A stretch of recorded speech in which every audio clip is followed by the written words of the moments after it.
like? Maybe like this, I don't know. Hey, remember we took you out of that video? Whatever. All right, let's just do our thing. Anthony Davis. Right off the tip, he's got the ball. What do we got?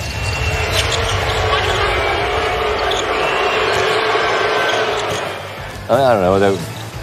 I read he's being booed, he's being cheered. What do we got?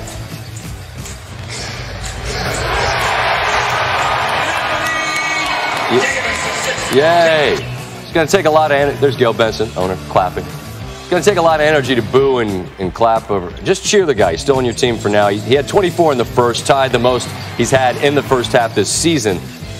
That was around Thanksgiving against the Knicks. Don't hurt yourself. So that's the Davis portion of the highlight. We can't show you what he did in the fourth because he didn't. He was sitting, and it's a close game against Minnesota. Late, Karl-Anthony Towns with a step through. Goodness gracious. Euro stepping. Julius Randle. Now, watch Towns. He just two-hand grabs him. That's an and one. They don't call it, but whatever. Davis finished with 32, didn't play in the fourth. Pelicans won, and Davis was asked about stuff. Here we go. My teammates came to me and said they wanted me to play. And I just love being back on the floor. Of course, I wanted to play. The injury kind of set me out. And then all the stuff that was going on, man. I just blocked it out and go out there and play basketball. All the boos and all that. It was fun. It was fun for me. Well, having said that, you obviously, I'm sure, wanted to be on the floor in the fourth quarter. Normally, you would be in a close game. What did you think about being on the bench for the entirety of that fourth? I just go out there and play. Whenever I'm called upon to play basketball, go out there and help. That's what I do. What kind of conversations have you had to have, if any, Anthony, with your teammates in the aftermath of all this, now that you know you'll be here the rest of the year? Zero. Alvin talked to the team when it first went down. And after that, everybody handled it the way they wanted to handle it. And we just go out there and play basketball. I'm going to be here for the rest of the year. My job is to play basketball, and that's all I want to do. It's pretty, it's not untenable, but it's just kind of sticky, isn't it? Just an odd, awkward situation. He didn't say, whatever. He don't want to be there, and they're going to trade him. Everybody understands that. With that in mind, Adrian Wojnarowski told me the happiest front office at the trade deadline was Boston. If the reason why isn't plainly obvious, is that now they will have an opportunity to try to put together a package to land Davis via trade in the summer. But they'll also have to try to convince Kyrie Irving to stay. Of course, Kyrie told Boston he was going to stay before the season, but has since made that less clear. He doesn't know him stuff or something like that. Danny Ainge on where things stand. The way I view the situation is that I think a lot of people, because of Kyrie's announcement at the beginning of the year, thought that there was a marriage. And I think that it's more like an engagement, and we're going to get married on July 1st. And I think that engagement is still on. As far as I know, in my individual conversations with Kyrie, we're still engaged, but we really can't make those vows, sign that contract until July 1st. Ryan Russillo joins us now. And Ryan, if that's a destination wedding, I'm going to wait until the summer to buy my plane ticket. I'm not real sure where that's going to go. And you on your podcast with Bill Simmons on The Ringer, and you obviously have one with the ESPN Russillo show as well. You guys were talking yesterday about how everybody in the league is so unhappy. And whether it's Davis or Kyrie, it's just that seems to be the tenor. How has the league gotten to this place? It's a fascinating point, because when you look at the top guys in this league, I don't think LeBron's thrilled with the current situation. Kawhi sits out an entire year with San Antonio, and people didn't even have a problem with it, which I still can't understand. Me either. And he's in Toronto, where I'm not even sure that's where he's going to want to be. The Kyrie stuff, he was so happy before the season, and now he was mad at everybody a couple weeks ago. I wonder if it's simply their access to all the negativity and the fact that this league is so drama-filled every single day that as much as it excites us, it drives the players crazy. With Davis tonight, is this your sense and what you understand it's going to be? Look, the league gives him a push saying, hey, he's got to play, and he says he wants to play, but then in the fourth it's a close game and he doesn't. Is this just what it is?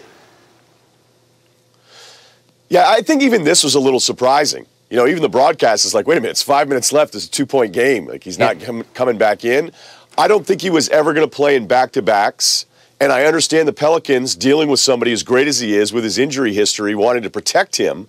But, I mean, this makes a brutal situation even worse now.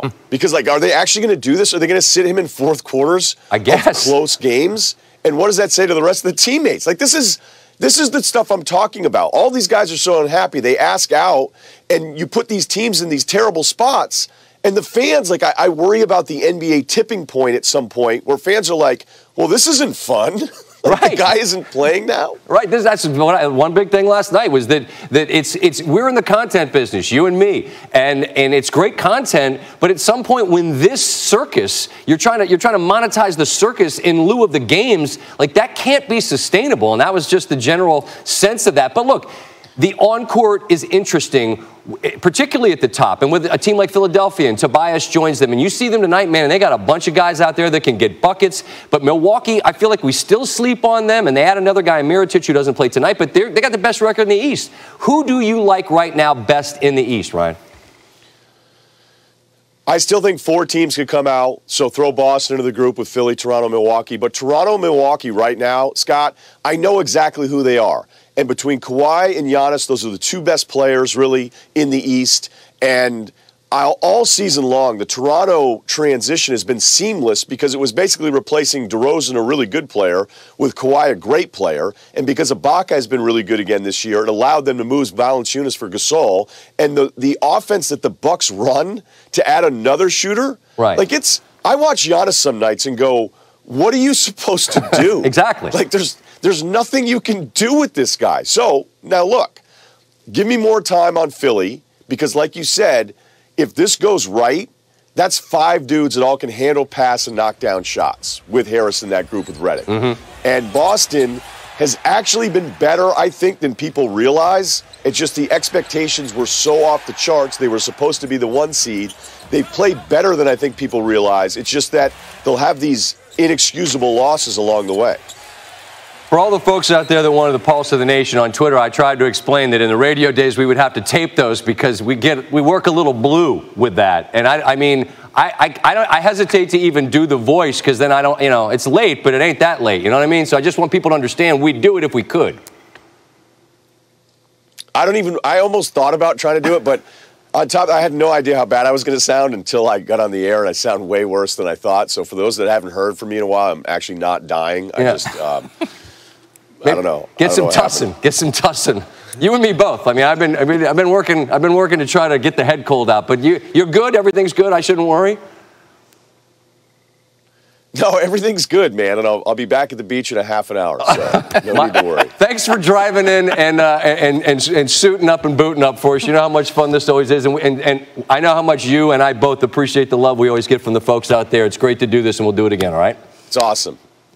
Yeah, let's do it soon. All right, that's my man, Ryan Russillo. He does sound a little under the weather. Hope he's feeling okay. Imagine if there were a press box official who could have corrected